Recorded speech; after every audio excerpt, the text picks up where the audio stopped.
Hi, welcome to Nectara's Conversations. I'm your host, Pascal Tremblay. I'm the co-founder of Nectara. We're a psychedelic support ecosystem. And today I'm calling from Kaslo, the ancestral lands of the Sinite and Kanaha people. And I'm really honored today and really happy to talk to Shiri Godasi. Hi, Shiri. Hi, Pascal. Thank you for having me. Thanks for being here. Where are you calling from? I'm calling from Costa Rica and on the edge of Tamarindo, which is a beautiful surf beach town. And I'm looking at the jungle outside my window. So it's pretty bright and beautiful. And I'm sending lots of healing jungle vibes to anyone who is listening right now. I'm receiving those healing jungle vibes right now. Thank you. You've been around in the psychedelic space for many years. You're a pioneer in some ways around integration and community building and activism. For people who don't know you, would you like to do a short intro and tell people what you're up to in the world? Sure. Thank you. So I'm Shiri Godasi, born in Israel. My name literally means sacred song in my native language of Hebrew. My superpowers are poetry of the unconscious and igniting quantum leap transformations on multidimensional levels. My values are creation and connection, which I feel that this is what I'm here to serve, and that is my soul code. And I'm very much interested in the psyche of this, in the study of psyche and soul. So I've been swirling in the psychedelic space for about 8 years now. It is kind of interesting to hear that it seems like you say, for many years, because when I got started, I was a complete novice. The word consciousness at the time meant absolutely nothing to me. And yet 8 years later, it is really interesting to look back and review what has been created within that window of time and how it still keeps unfolding. So thank you for that reminder.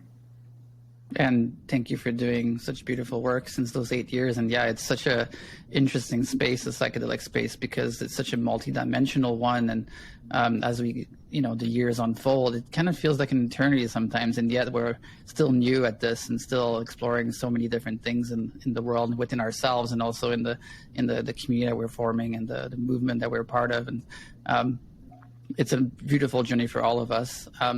And one of the topics we wanted to talk about today is right relationship. We had Joseph Mays here from Chacruna last week talking about reciprocity.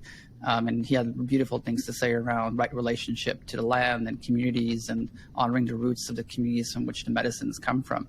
And it's such a multidimensional question to ask, what is right relationship to psychedelic use looks like? I'd love to hear your personal journey around that, like things that are emerging for you these days, like things that are top of mind, top of heart, anything that you'd like to share around that for you personally would be totally welcome.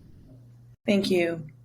And specifically, I'm answering the invitation to speak to what it means to me personally, because I know that there are many teachers in the field, many teachers that have also studied under the guidance of indigenous elders and with the land.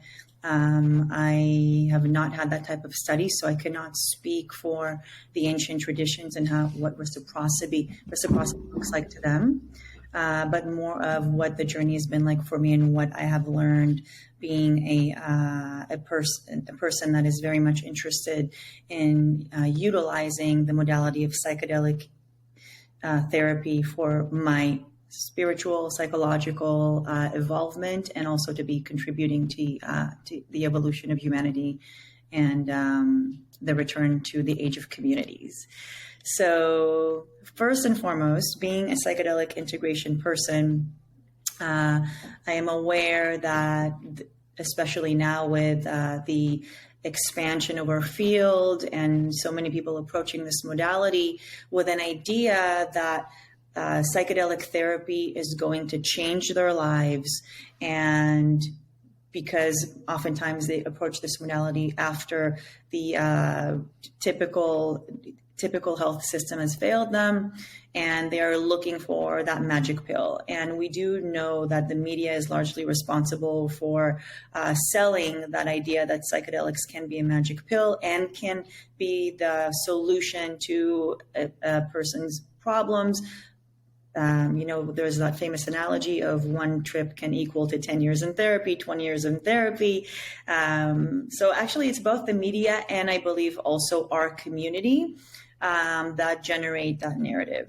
So with that, a lot of people that are approaching this modality potentially have the belief or are conditioned to think that psychedelic integration and approaching the modality of psychedelic therapy necessarily means that they are required to go through some type of an initiation with a medicine, to try different medicines, to do it in a certain way, to partake with it in a certain rhythm or in certain intervals. People are following the studies, they think they have to do, this number of treatments within this number of time. And there are all these protocols flowing around and all these ideas.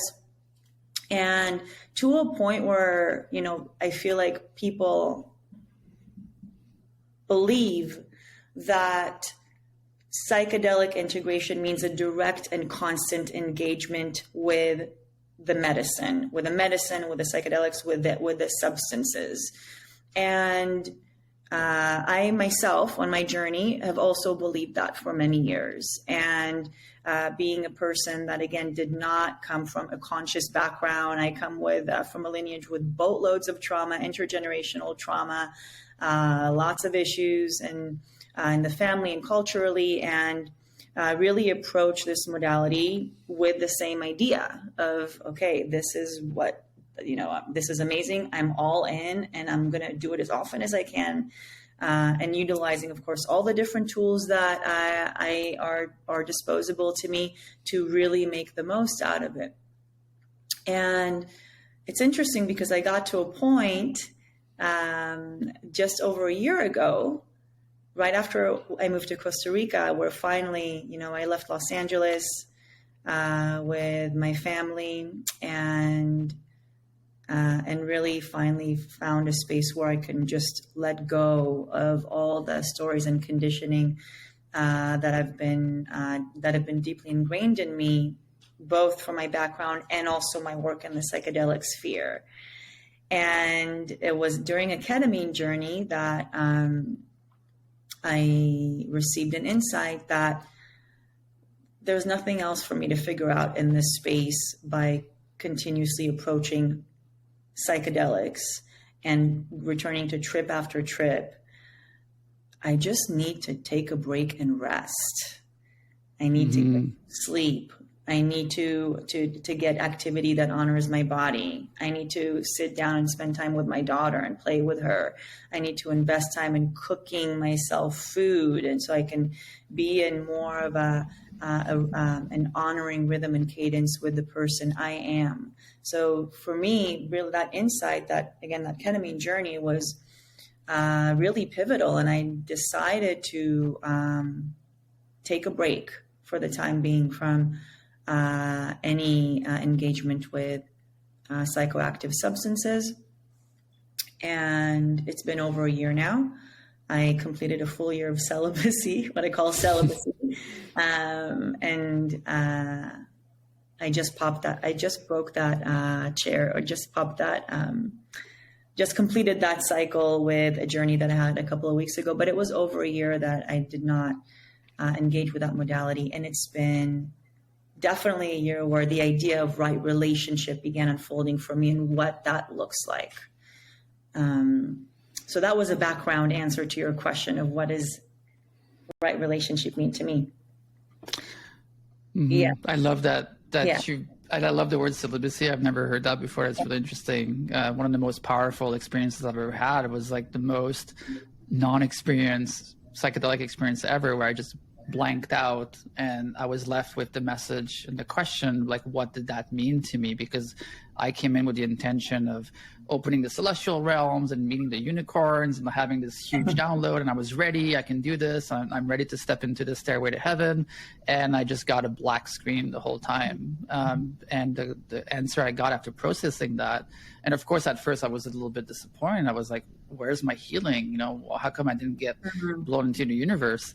And the question, and the answer to the question I had was basically just sit down, slow down, integrate what you've been receiving the last 5 years, and slow things down a lot more, be more gentle. And so I did 2 years of celibacy, and that was the most, you know, powerful psychedelic experience of my life, is to interface with life itself as the medicine, as myself, as the source of wisdom and teachings. And, you know, just as well from a practical point of view, integrating my first experiences still, and I'm integrating those experiences.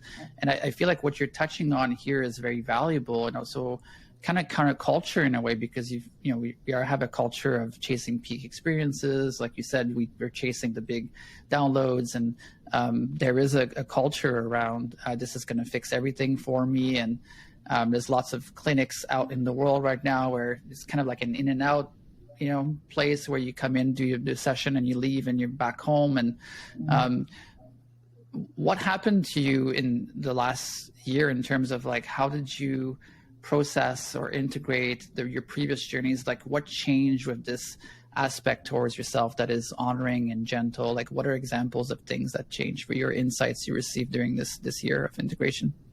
Yeah, thank you.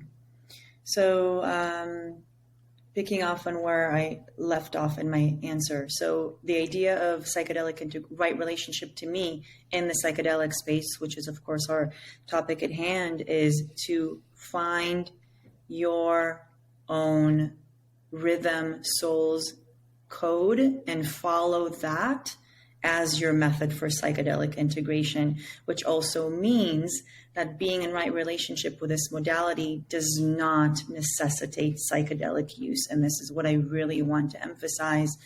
There may be seasons where you are more pulled towards this modality, and other seasons where, again, if you are in deep attunement, you will notice in subtle ways, not through, big life events, big changes, disasters that sometimes we have to go through that slap us awake and out of our patterns. But you will basically get the message and with more ease, and then follow that, and then learn that actually the ceremony is right here in this dimension, meaning we are spiritual beings, of course, living through a human experience, but we don't live in the ether. A part of us is from the ether. A part of us is always communicating with that space. But the body is here in the third dimension. So this was probably one of the biggest insights for me. And as a person that is highly analytical, I have a psychology background. I have a master's in psychology. I studied Jungian analysis. I'm very fascinated with that aspect of diving deep into the psyche and really getting into the archetypes and the symbols, and finding how they correlate and what stories are weaved around those liminal spaces. And that fascination I found this year has really removed me from being deeply attuned with my body. And as we all know, trauma is encoded in the physical vessel. It's encoded in the body. And one of the symptoms of trauma is dissociation from the physical realm. You're dissociating from the reality that we live in this space because there's something in that reality that is too triggering or too overwhelming, or we are unable to correspond with it and respond with it in a healthy manner. So we dissociate. People who have suffered from trauma tend to dissociate into other realms, psychic realms, and because we're not able to be embodied and to maintain all of the energy with all of the stories, all the traumas, all the triggers in this body. So learning that when I first received the instruction, quote unquote, of, okay, you just start attuning to your sleep, start taking supplements, start just taking care of the human in you, I've been like really deeply attuned to the spirit in me for so many years, but not attuned to the human in me. I had no compassion for it. I wasn't taught to have compassion for it as a child. I wasn't modeled that as a child. My parents, bless their heart and soul, are very hardworking people that worked 7 days a week until their 70s. And I've learned work ethic, and I've learned to work myself near death. But I've not learned how to have compassion for this human and take care of this human needs without completely dissolving. So attuning to the body was a huge lesson. And I honestly, I feel like with this lesson, this was like the umbrella thing that from once I kind of got that, everything else started to fall into place in that regard.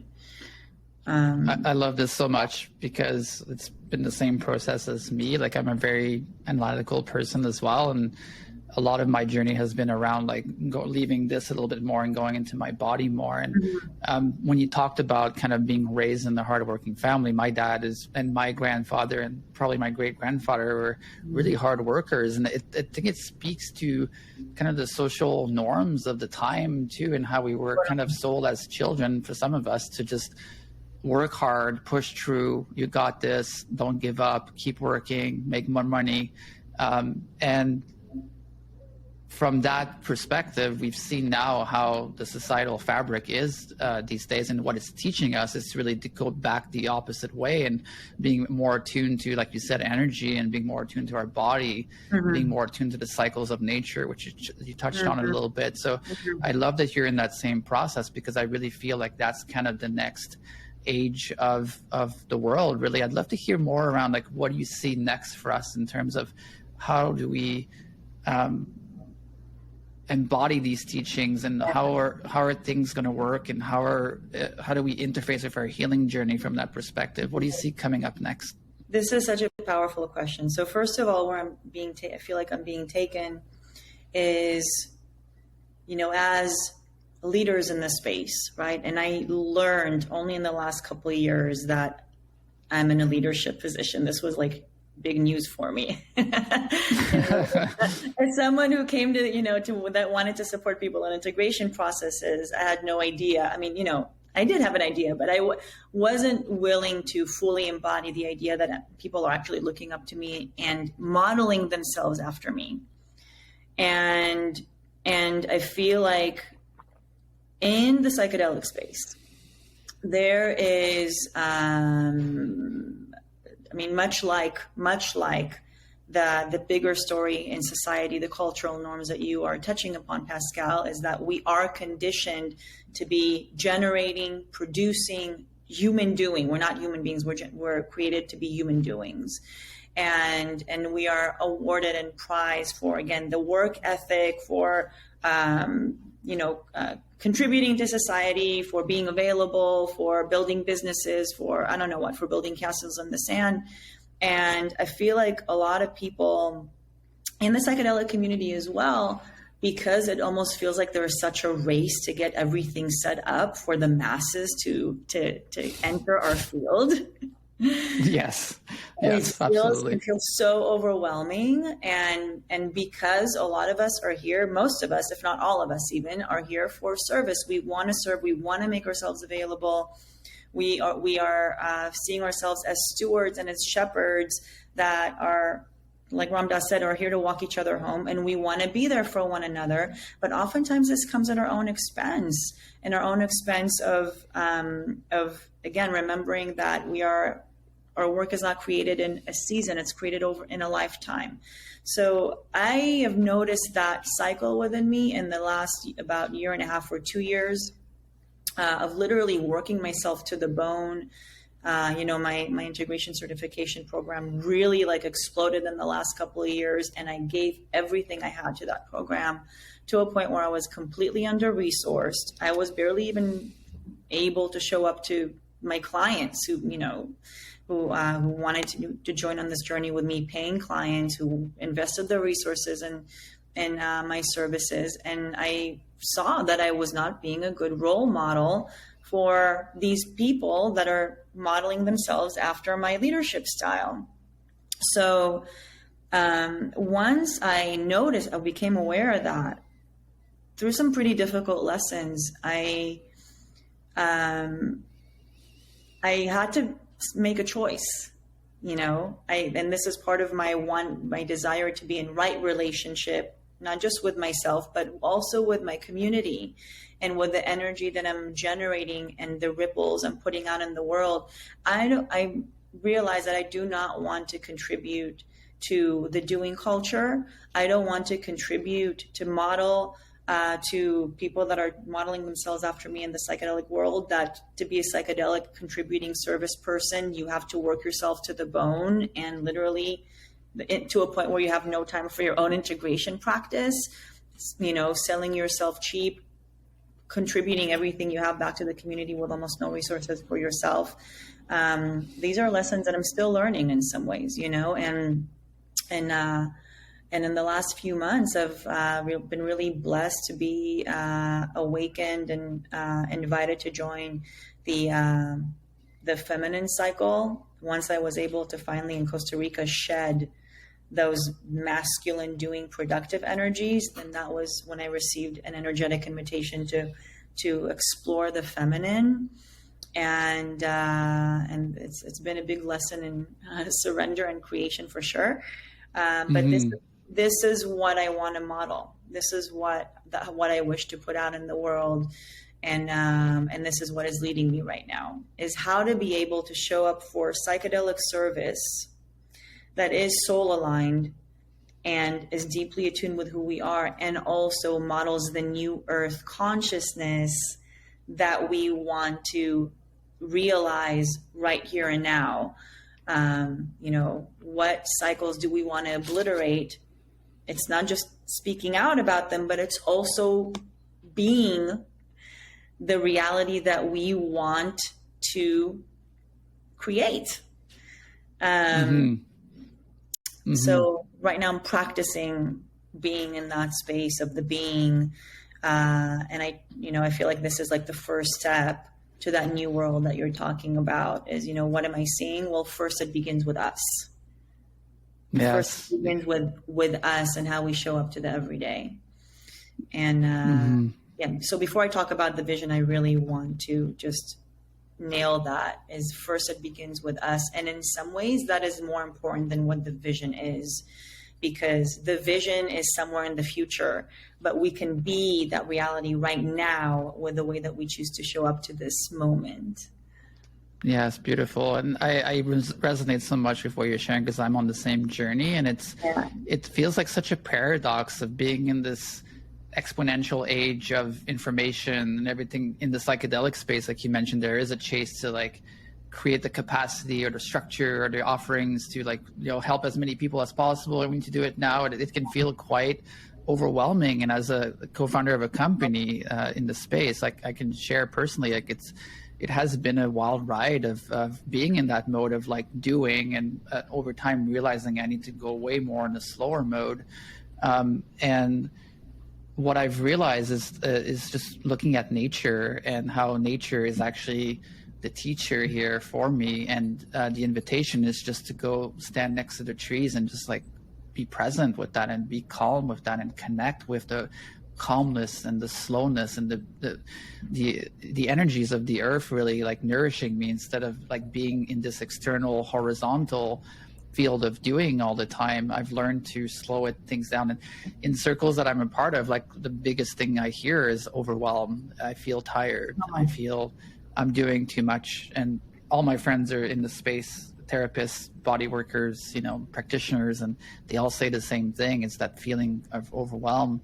And you mentioned kind of the rise of the age of feminine, which is inviting us to being more and more slowness and nourishing and slowing things down. I'm curious, and just one last thing on the business side is, it's probably another conversation altogether, but I really feel like my experience being in a company in this space is that also capital, the money that we're putting in the space, is asking us to do even more. It's like reaching metrics and like making more money and being on the stock market, IPOing. There's a lot of like structure being built right now that I feel has that very strong doing energy that I feel is really not serving the space. And so my invitation has been to kind of counter that by imagining what it looks like to be in service like you have, in a more nourishing way. And one thing I'd like to explore with you a little bit is also your role as a mother, and how that shift has changed. Because for me personally, when I'm doing with Nectara, my son sometimes comes to me and says, "Hey, Daddy, when is Nectara going to be done?" And I feel terrible, and I'm like, well, it's never going to be done. And then I just stop my work and go play with him. And so I'd be curious for you as a mother what that experience has been like on your journey. Oh my God. Thank you for asking. And I mean, so every time, the children speak, your child, my daughter, when I hear my daughter speaks in a similar air of, come play with me. And then I find myself hearing, oh, but I gotta blah, blah, blah. I'm reminding myself that the universe is asking me to stop everything and go play. And put to rest whatever tasks I think I may have, the laundry, got to put dinner on the table, all these adulting chores that we are called to fulfill, and really trying to remind myself that more than anything, and this took me a while to learn, my first role before I'm committed to this mission, before I'm committed to my clients, before I'm committed to service, being a community organizer, all these roles that I took upon myself, my biggest creation will be one good human that I am creating, that to the best of my ability, hopefully will be trauma-free, at least, direct trauma. That if I can just create one good human that will not need to heal and spend most of their adult life on healing like I did, like many of us do, how would that shape the world, and how would that contribute to the greater mission? So first and foremost, I always attempt to return to that when I can.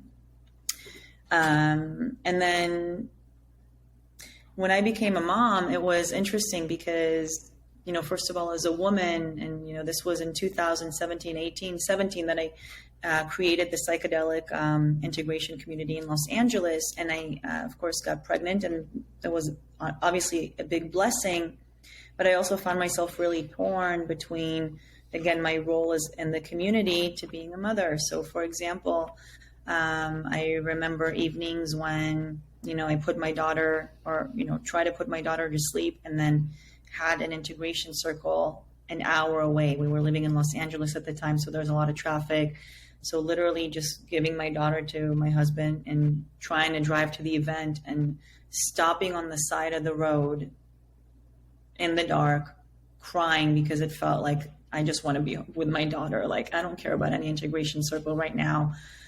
I felt very torn, to be very frank, very, very torn between my commitment to, again, to my work and my daughter. So I was in that conflict for at least 2 or 3 years, to be fair. I attempted to return to, again, what I thought I needed to do. And I keep returning to that because in my mind at the time, the place where I was at, I felt like, again, I was on a mission to help humanity through psychedelic support, and nothing was going to get in the way of that. But it really became a compulsion. It became unhealthy. I had postpartum depression. I had a lot of anxiety, and I attempted to return to journeying. I took my daughter to an ayahuasca ceremony when she was 6 months old,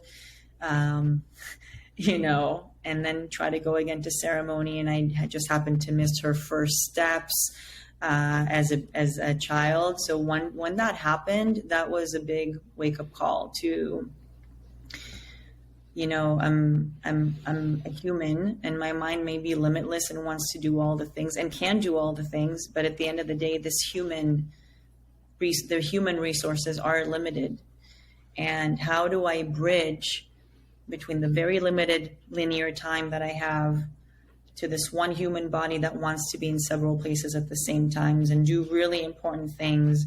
And that very slow journey of embodying that insight has been very grounding for me, because my daughter is the reminder that I live here and she needs me. And as a psychenaut that travels, far into all those spaces, it's as a mother, I have a responsibility first and foremost to return home to her. So I do feel that itself also really helped me kind of pull away from the psychedelic therapy modality, because it is so demanding, because it is so taxing, because when you go to an ayahuasca ceremony or even an LSD journey at home, you need at least 10 hours of your time. As a mother, I did not have that privilege to just take 10 hours off. And then, of course, time to integrate after that. I tried to, but very quickly realized that at this season of my life, I am called to make different choices. So being a parent has been really a real beautiful grounding agent for me, and I feel has helped me become more embodied in my path. But I just also want to give a shout out to all the parents and all them, especially also mothers that go through childbirth and labor and are tasked with, again, the return to the body, from healing, from giving life physically, emotionally, psychologically. It's really no easy task. It took me 2.5 years, 3 years to return to being Shiri after I gave birth. Yeah.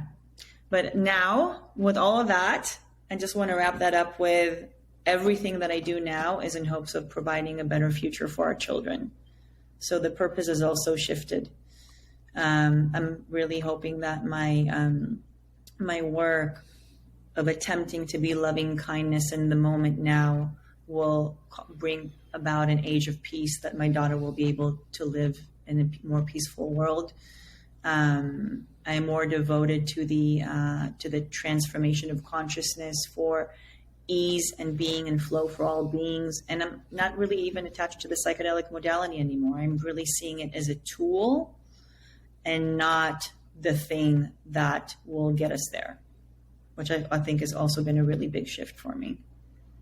Yeah, thank you. And I also been on the same journey of less psychedelics and more living every day as a ceremony, using things like breath work, for example, which is really accessible. You can do it in an hour or even 30 minutes, and it can really help shift your life in a very deep way, and allowing integration to kind of be microdosed too, in terms of integration, not necessarily just like the psychedelic experience itself, not necessarily needing to be this big program or this big thing that you do over many months. It could just be something that you start your day with, or like you inject in, like while recording a podcast, for example, is how can I use those resources that I've learned or things to like integrate in the moment, and using life itself as the journey. And what you've talked about speaks so much to this idea of like the micro influencing the macro. And it starts to touch on maybe certain myths that we have around psychedelic integration. Do you have some ideas to share around, like, what are some ways that you see integration sometimes having myths in the community, or things that are, why do we do integration? How do we do it? Are there things that you'd like to share around that? How much time do we have for that? Because we have like 15 minutes. Yeah, plenty of myths. Again, and this is, of course, my very subjective POV. Okay, I just want to put it out there. I have one version of the truth as I see it. And of course, it's not the ultimate and ulterior truth. I just want to put that out there. And I also highly believe in pluralism. I believe that no method is right or wrong. I think there is room for all the opinions in the psychedelic revival, and I'm going to contribute my opinion to the table. So one myth that I see circulating in the community at large is the myth of surrender.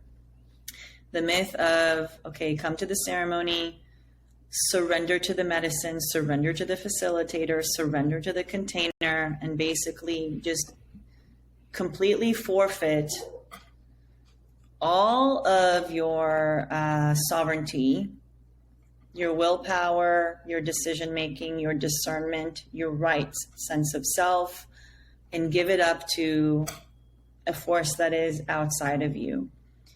I humbly see where this potentially has stemmed. Of course, there are many cultural aspects to this. Because we are at an age when we are redesigning our relationship with psychedelic therapy, we're doing it based on lineage.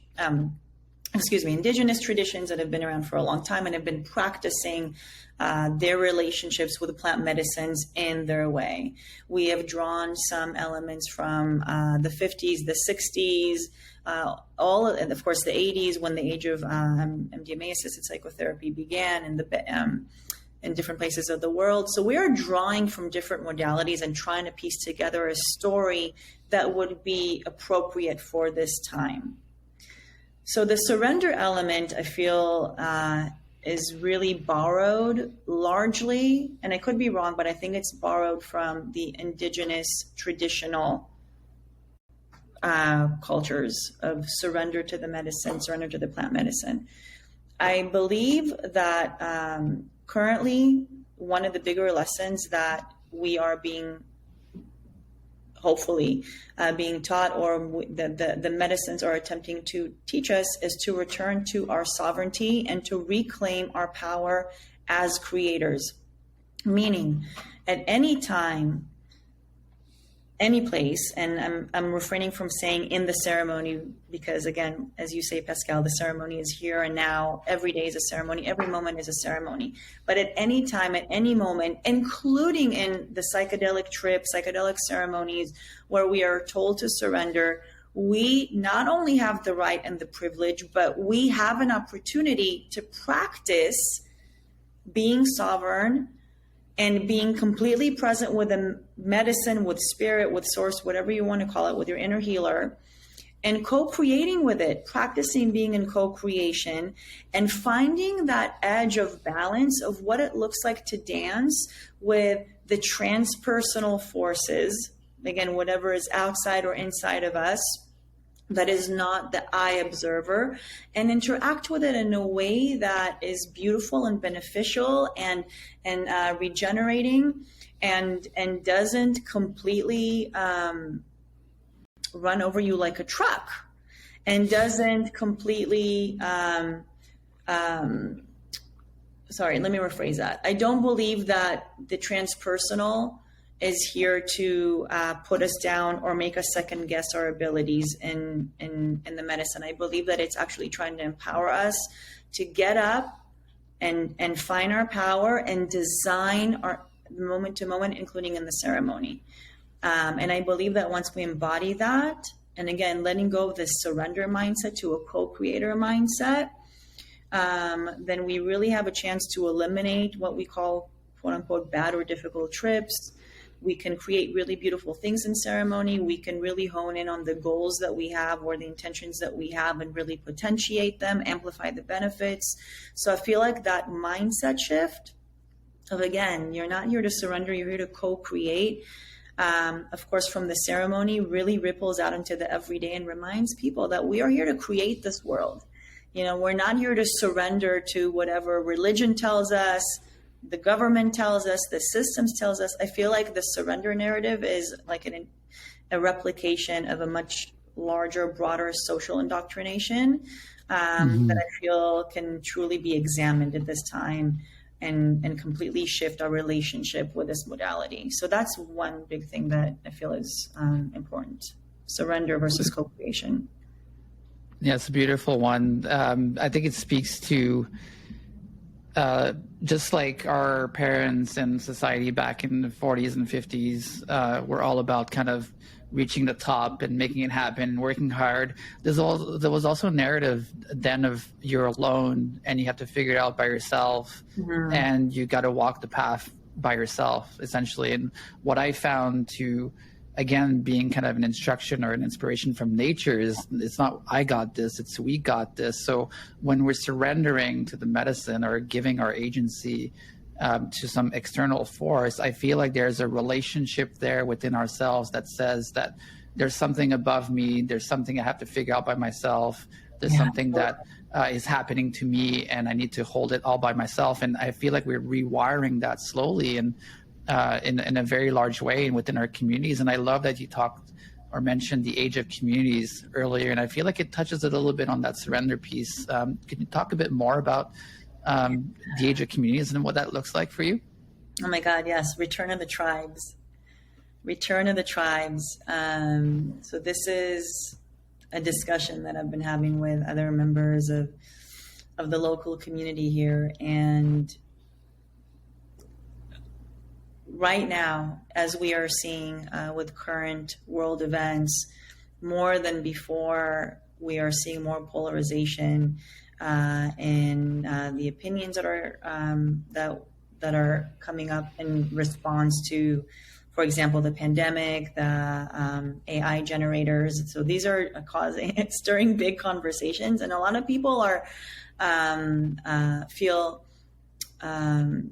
invited or evoked to share very specific opinions on the matter. And even though it seems polarizing, I do feel that there's an invitation here for people to claim their voice and to state their truth and articulate their values. Again, because we are not, for a lot of us, we're unable to just kind of sit and watch as these big world events happen. So we are being invited to take a stand and to articulate what we stand for. And even though it seems polarizing, and breaking up communities, people are finding that, maybe they used to belong to a certain circle of friends, but now they have different opinions. They don't feel like they can hang out with them. I do feel like ultimately what seems like polarization is actually an invitation to find or to magnetize or to seek the quote unquote others who are very similar to us and have similar worldviews, similar values, similar value system, belief system, similar perspectives, because there is a lot to be said about the power and the synergy that happens when people come together and collaborate. So I feel like actually there is an opportunity to kind of break up all the relationships that are kind of stale or lukewarm and in some ways take up a lot of energy to manage and uphold, and to really focus on those relationships that are more collaborative, that are more uplifting, that, with people that somewhat think, again, have the same value system. And then when that synergy happens, then we are able to co-create really great things in the world. And I'm seeing that. I mean, there are already communities building all across the world. Obviously, Costa Rica is a hub for that. People that think the same, see the world in the same way. They get together and they build really big, beautiful things. And I feel like this will be one of the ways that we are. Right now we're building bridges towards the new age, and we are really being asked to be more discerning where we are diverting our attention. As we know, there's competition and a race to just completely dilute our attention span, and we're really being tested on how we are able to focus our attention and what we can create out of it. So if we can free ourselves from the need, and this may seem it may be questionable to some people, but if we free ourselves from the need to be in relationship with absolutely everyone, if we make a conscious decision to really focus and invest our time in people and communities and projects that truly feel soul aligned, that feel like they're speaking to our highest values, where we can really make the most impact and the most contribution together, I wonder how much less overwhelmed we will feel, and how much more in tune we will feel, and actually how much more impact we'll be able to make. And of course, while remaining highly kind and compassionate towards any other group or person, but I don't believe that we're meant to be everyone's friend in this lifetime or contribute our energy to everyone. I really do believe that we're returning to our soul brothers, sisters, soul family, and that each soul family is going to contribute their own genius and their own medicine to this bigger melting pot. And this bigger melting pot is the bridge to the new age of consciousness. Yeah. Yeah, I totally agree with you. We have a very deep community here in Caslo.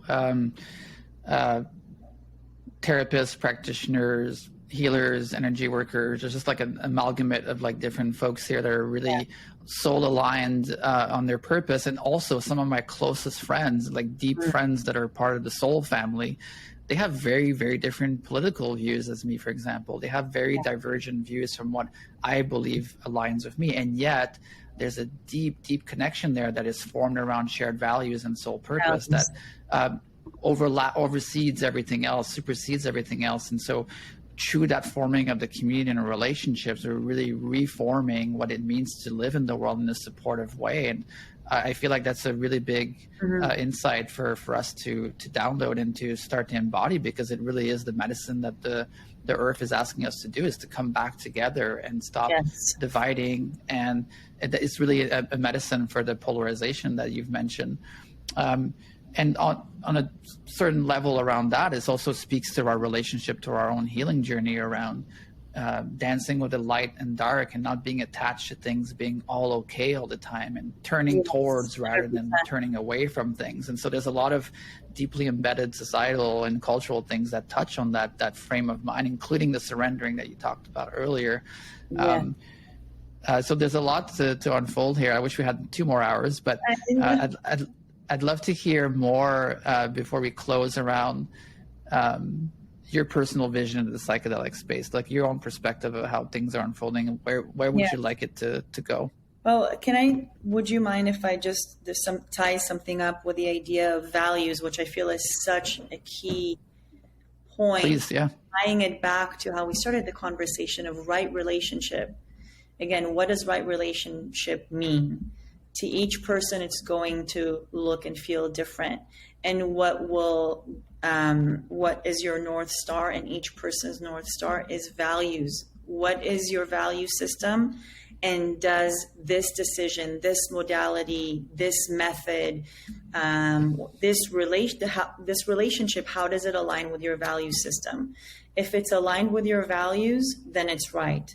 If it's misaligned with your values, then it's not right. And I feel like following the values North Star is really the key to everything, to business management, obviously to friendships, but this is how we come into right relationship. So is it aligned with my values, or is it not aligned with my values?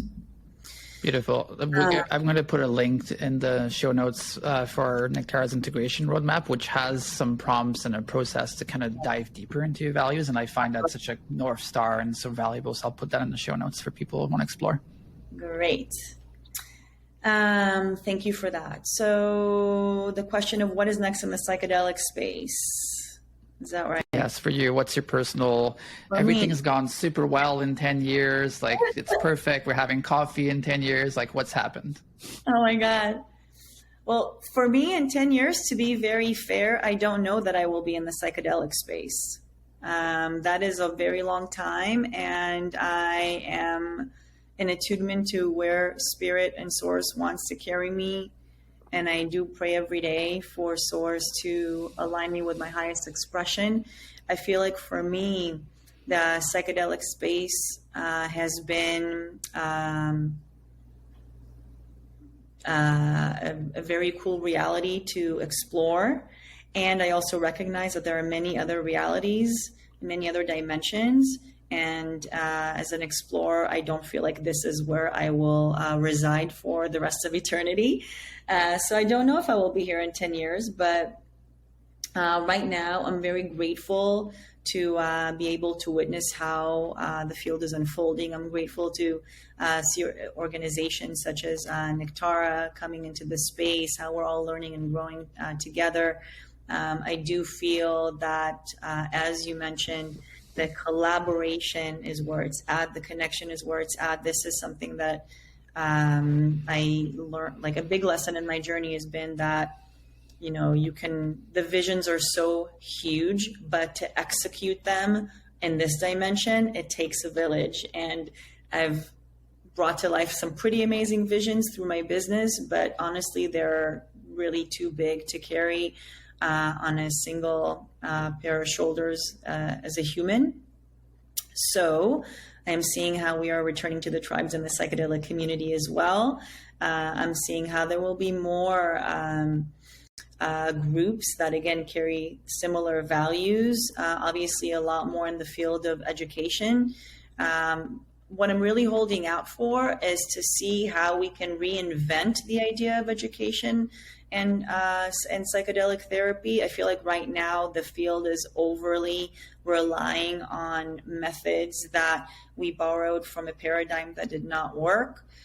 For example, the licensure board that I heard that MAPS is putting together for licensed psychedelic practitioners, I feel like that is a replication of the clinical licensure model. I'm not saying it's unnecessary or wrong in any way, but I do feel like there's certainly room to be more imaginative in how we want to create a new earth paradigm that will not replicate the same results that the licensure boards got us to.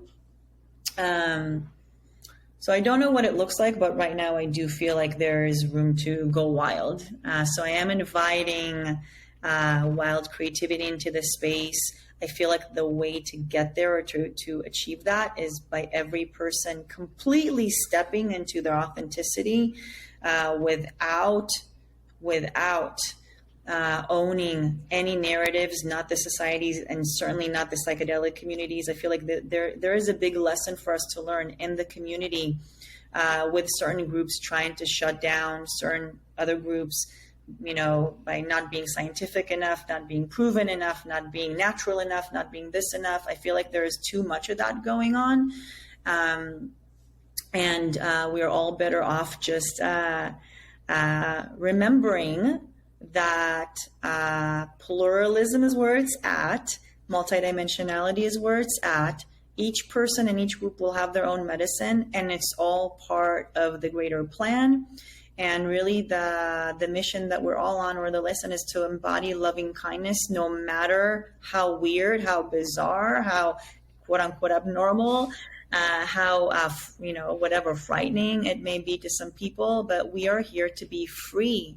We're here to embody freedom and to bring the age of freedom to planet Earth. And the way to do that would be for each of us to be free in the moment and be authentic and just do us. And once that beautiful, vibrant rainbow of all the emanations of God, once it is fully expressed, then we will know that we have succeeded in the psychedelic mission. Yeah. Beautiful. Radical authenticity and radical action. Radical authenticity and radical action. I feel like that's also really important to remember that. And I feel like the second part, I feel like some people are really good at being authentic. Some people are really good at taking action. I feel like there's a lot of room to expand in the integration of both. How can we be radically authentic and contribute and dare to sound our voice, dare to share our medicine, despite, what other groups, organizations, however they're trying to take over the space. But yeah, this is the age of the underdog. The age of the underdog. Yeah, right on. Yeah. I love the vision. I love where you're taking it, and I love what you're saying in a very deep, authentic way. I really love that.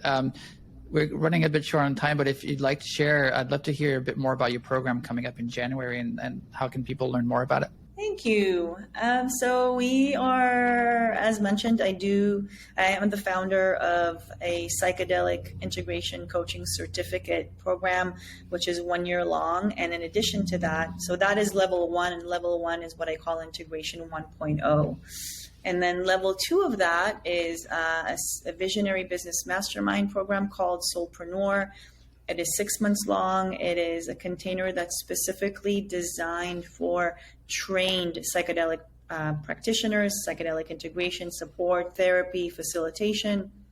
And it's a container that where basically I share everything I've learned in the last 8 years as a psychedelic entrepreneur. I founded 5 psychedelic support organizations, including a nonprofit, educational methods.